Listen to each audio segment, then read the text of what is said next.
Pukul 6 waktu Indonesia Tengah. RRI ND menyiarkan Warta Berita.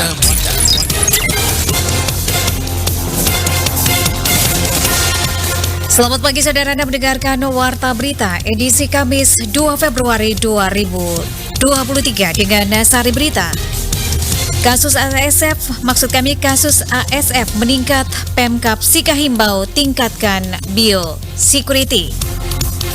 Kedepan dokumen kependudukan semua berbasis digital. Bersama saya Leli Kara, kita ikuti segera berita selengkapnya.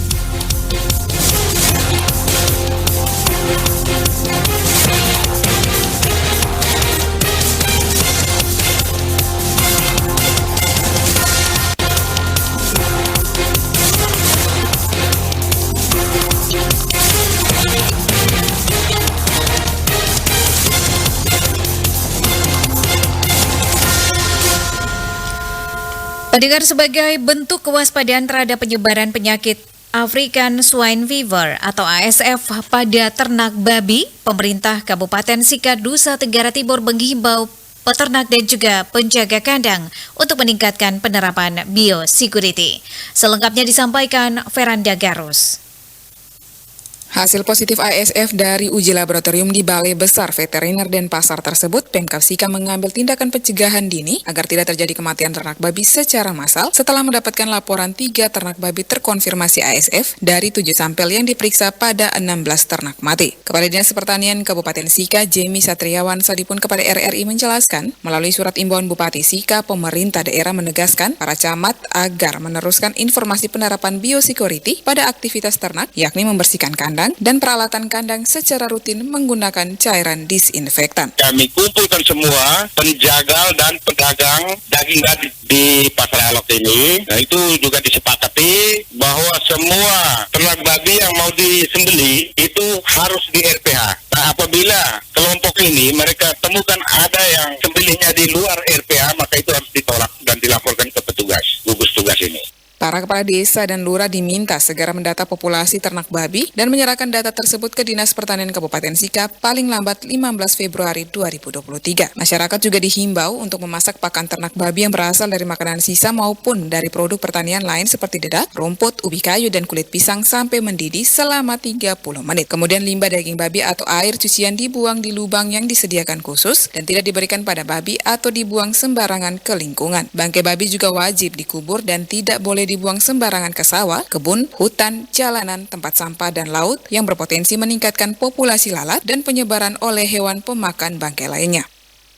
Teman-teman petugas kesuan ini juga yang mereka sudah turun sudah dari 2-3 minggu lalu, mereka sudah di wilayah masing-masing. Saya minta supaya pantau di setiap kandang yang ada ternak babinya. Jika ditemui ada ternak yang sakit, maka segera dilakukan. Nah, yang menjadi persoalan juga kami ketersediaan untuk obat ini dan vitamin dan segala macam juga terbatas. Oleh karena itu saya sarankan kalian berikan resepnya ke peternaknya.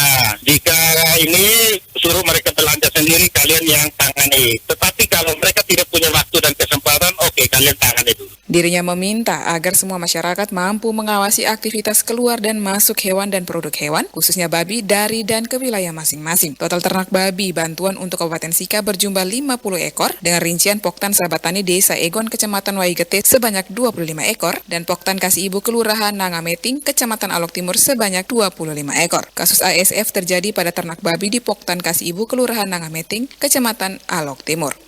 RRI ND Veranda Garus melaporkan. Kedepan pendengar, dokumen administrasi kependudukan tidak lagi berbasis fisik, semuanya akan berubah menjadi digital.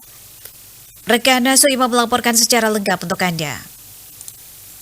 Kepala Dinas Kependudukan dan Pencatatan Sipil Kabupaten ND, Lambertus Sigasare, kepada RRI Rabu 1 Februari 2022 mengatakan, dengan dicanangkan Dukcapil Go Digital memang merubah paradigma daripada pelayanan yang terbangun pada budaya birokrasi yang baru. Dijelaskan, terkait hal tersebut, untuk meningkatkan kualitas pelayanan yang prima, Dinas Kependudukan dan Pencatatan Sipil Kabupaten ND telah melakukan sebuah terobosan dengan inovasi Gerugiwa Inline yang di dalamnya mengadopsi atau mengimplementasi daripada semangat gerakan Dukcapil Go Digital. Gerugiwa Inline itu kepanjangan dari Gerai Urusan Wajib Pelanggan Insan Adminduk terintegrasi dan online. Dan inovasi ini berhasil memperoleh predikat inovasi pelayanan publik terbaik di tingkat NTT. Di dalam inovasi Garuda Inline ini mengadopsi atau mengimplementasi daripada semangat gerakan Dukcapil Go Digital ya, karena memang ada layanan terintegrasi dan ada juga layanan online. Menurutnya dengan adanya terobosan yang dilakukan oleh Kemendagri terhadap identitas digital ini untuk dokumen kependudukan diantaranya KTP, kartu keluarga dan lainnya ke depan tidak lagi berbentuk fisik tetapi semuanya akan berubah menjadi digital. Jadi yang tadinya dokumen fisik ini harus kita bawa-bawa, sekarang kita cukup membawa dokumen digital ini terinstal di dalam handphone. Kemudian di dokumen digital ini memuat nama lengkap, tanggal lahir dan alamat. Selain itu juga dia terintegrasi dengan NIK ya, seperti aplikasi-aplikasi yang berbasis NIK ya. Jadi memang di aplikasi identitas digital ini sudah ada kartu keluarga, sudah ada KTP elektronik, kartu vaksin, NPWP, kemudian kepemilikan kendaraan dan masih banyak lagi ya. Yang jelas bahwa aplikasi identitas digital ini masih dalam tahap pengembangan ya, jadi belum launching secara nasional. Ia melanjutkan, semangat era digital ini merubah seluruh tata kelola pemerintah, tidak hanya di pelayanan adminduk, tetapi budaya kerja tata pemerintahan pun semuanya ikut berubah. Ditambahkan, inovasi pelayanan Go Digital sangat membantu masyarakat karena masyarakat yang tadinya biasa ke kantor sekarang bisa mengakses secara online. Anda sedang mendengarkan Warta Berita Produksi RRI ND. Pemerintah Kabupaten Flores Timur pastikan pengoperasian Rumah Sakit Adonara dalam waktu yang tidak terlalu lama lagi. Selengkapnya dilaporkan Lady Badin. Penjabat Bupati Flores Timur, Dr. Andus Doris Alexanderi, MSI, mengungkapkan bahwa dalam waktu yang tidak terlalu lama lagi, Rumah Sakit Adonara akan mulai beroperasi. Doris Rihi mengungkapkan izin operasional dari Gubernur NTT telah diberikan sejak bulan November 2022 lalu dan dijelaskannya pembangunan Rumah Sakit Adonara tersebut telah dimulai sejak tahun 2012 hingga tahun 2020 lalu dan pada Juni 2022 telah dilakukan penyerahan kepada Pemkab Flotim. Rumah sakit pertama Adonara sebelumnya dibangun sejak tahun 2012, selesainya tahun 2020, dan ketika saya masuk, saya menerima penyerahannya pada Juli 2022 lalu, dan sejak itu kami melakukan persiapan untuk serah di operasional. Untuk kartu perizinan sudah ada sejak November yang lalu, sudah keluar dari Gubernur. Sekarang kita lagi melengkapi dukungan untuk Rumah Sakit Adonara seperti air, listrik. Listrik hari ini sedang berjalan untuk pemasangan. Ketika listrik sudah masuk, sedikit pengadaan untuk persiapan sebagai kantor, jadi kami alokasikan tenaga untuk dapat mengoperasional. Waktunya tidak terlalu lama lagi. Doris Rihi juga mengungkapkan bahwa Rumah Sakit Adonara ini menjadi fokus perhatian Pemkab Flotim dan rumah sakit tersebut menjadi harapan seluruh masyarakat Flotim khususnya yang berada di Pulau Adonara. Rumah sakit ini menjadi fokus perhatian dari pemerintah dan menjadi harapan dari seluruh masyarakat Flores Timur khususnya Adonara, hingga kita segera harus mengoperasionalkan untuk mendekatkan pelayanan kesehatan kepada masyarakat. Sumber pendanaan tentu dari APBD, jadi kami terus mengalokasikan. Sejak pembangunan Rumah Sakit Adonara juga ada partisipasi dari APBD dan ada juga partisipasi dukungan dari dana dan itu sudah selesai. Sekarang dalam mengoperasionalkan tentu APBD telah menyiapkan dengan kondisi yang minimal tetapi alokasikan untuk operasionalkan, sedangkan kekurangan alkes dan lainnya kita terus berkomunikasi dengan kementerian atau pihak-pihak terkait guna mendapatkan dukungan. Karena kebutuhan alat kesehatan itu sangat besar sekali untuk memenuhinya. Penjabat Bupati Flotim tersebut mengungkapkan keseriusan Pemkab Flotim dalam memberikan pelayanan kesehatan secara dekat ke masyarakat, sehingga dirinya menghimbau seluruh masyarakat Flores Timur untuk mendukung keberadaan Rumah Sakit Adonara tersebut. RRI ND Lady Badin melaporkan. Kita beralih ke berita selanjutnya. Kesulitan mendapatkan pinjaman modal untuk mengembangkan usaha merupakan kendala yang dialami oleh para pelaku UMKM di Nagekeo untuk mengembangkan usahanya. Ferry Soe melaporkan untuk Anda. pemerintah, Koperindak, dan seluruh OPD itu kita mengambil dan membantu pemasarannya. Walaupun saat ini geliat pelaku UMKM di Nagekeo terus bertumbuh, masih banyak kendala yang dihadapi oleh para pelaku UMKM. Salah satunya adalah akses permodalan. Salah seorang pelaku UMKM, Ernie Sunga, mengatakan modal usaha masih menjadi kendala utama dalam meningkatkan usaha mereka. Para pelaku UMKM masih kesulitan mendapatkan pinjaman modal baik dari pemerintah ataupun pihak lain seperti perbankan. Kendala lain yakni akses pemasaran yang masih harus dibantu pemerintah. Saat ini menurut Ernie banyak pinjaman yang ditawarkan oleh perbankan, namun beratnya persyaratan dan besarnya bunga membuat mereka enggan untuk melakukan pinjaman. Pelaku UMKM berharap pemerintah untuk memberikan kemudahan dalam akses permodalan dan juga pemasaran. Dengan demikian UMKM akan berkembang pesat. Kendala utama kalau untuk sekarang yaitu modal yang membuat kami kesulitan untuk mendapatkan modal untuk mulai usaha. Terus proses pemasaran kami minta pihak pemerintah untuk ambil bagian dalam hal ini sehingga kendala yang kami hadapi bisa diatasi.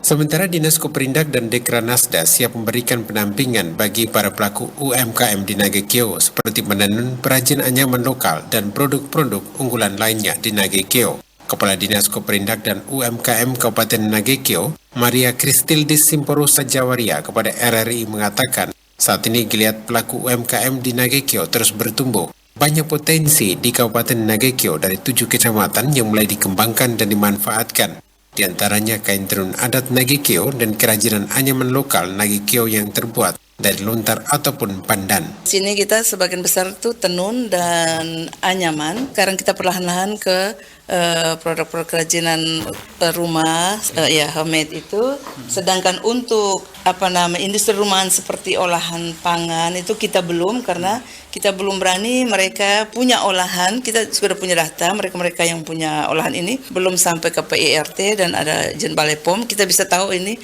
masa expirednya kapan. Tetapi setiap momen itu kita selalu tampilkan produk-produk lokal. Menurut Maria Kristildis, Koperindak, Dekranasda, dan OPD terkait selalu bersinergi bekerja sama dan turun ke pelaku-pelaku usaha untuk mendorong serta menggiatkan usaha para pelaku UMKM dengan catatan pihaknya siap untuk membantu pemasarannya. Saat ini menurutnya pihaknya sudah memiliki data pelaku-pelaku usaha real di setiap kecamatan yang bisa dikawal dari usaha kecil menengah untuk bisa naik kelas atau peringkatnya. RRI ND Feriso melaporkan. Sejumlah supir rental Bandara Haji Hasan Arubusman ND mendatangi Dinas Perhubungan Kabupaten ND untuk menyampaikan keberatan atas kehadiran Grab Maxim dan travel ilegal yang beroperasi di kota ND dan sekitarnya. Laporan rekan kami Rovinus Wula.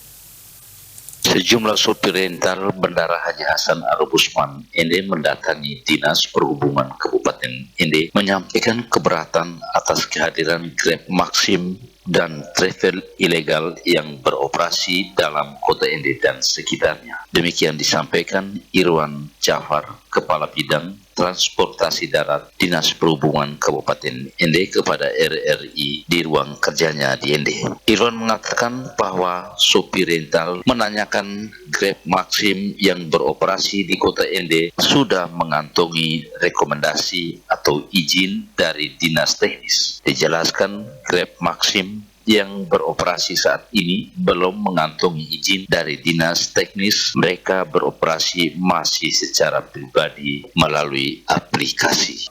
Penyampaian keberatan terhadap kehadirannya Grab Maxim, bahwa menyatakan bahwa ini Grab Maxim ini apakah sudah ada rekomendasi atau izin. Jadi dari Dinas Teknis menyatakan bahwa itu belum ada sampai sekarang. Mereka melaksanakan kegiatan secara sendiri lewat aplikasi. Menyikapi keluhan yang disampaikan sopir rental Bandara Haji Hasan Arubusman ND, Sekretaris Dinas Perhubungan Kabupaten ND Albert Jombojen mengatakan melalui Kasih Lalu Lintas bersama anggota untuk mendata semua mobil Grab Maxim termasuk adminnya Maxim. Kemudian dinas akan melakukan pertemuan dan menyampaikan sesuai regulasi terkait izin operasional kendaraan Maxim dan juga travel yang sedang beroperasi saat ini. Dikatakan sesuai rencana pertemuan bersama para sopir rental bandara dan juga pengelola Maxim di Ende maupun travel liar akan dilaksanakan Kamis 2 Februari 2023 bertempat di kantor Dinas Perhubungan Kabupaten Ende. Hari kami saya akan menyampaikan ke mereka yang tadi yang datang tadi itu, yang anggota rental bandara itu, untuk saya menyampaikan tindak lanjut dari pembicaraan saya lebih cepat lebih baik, sehingga apa yang mereka sampaikan keluar mereka kita jawab cepat juga lebih baik daripada kita harus menyampaikan A, B, C masing. Albert mengatakan pada prinsipnya Dinas Perhubungan akan menyikapi secara cepat dan melakukan pertemuan menghadirkan sopir rental pengelola Maxim untuk mencari jalan keluar termasuk membicarakan kendaraan travel liar yang sedang beroperasi selama ini dalam wilayah Kota Ende. RRI Ende Rufinus Fula melaporkan.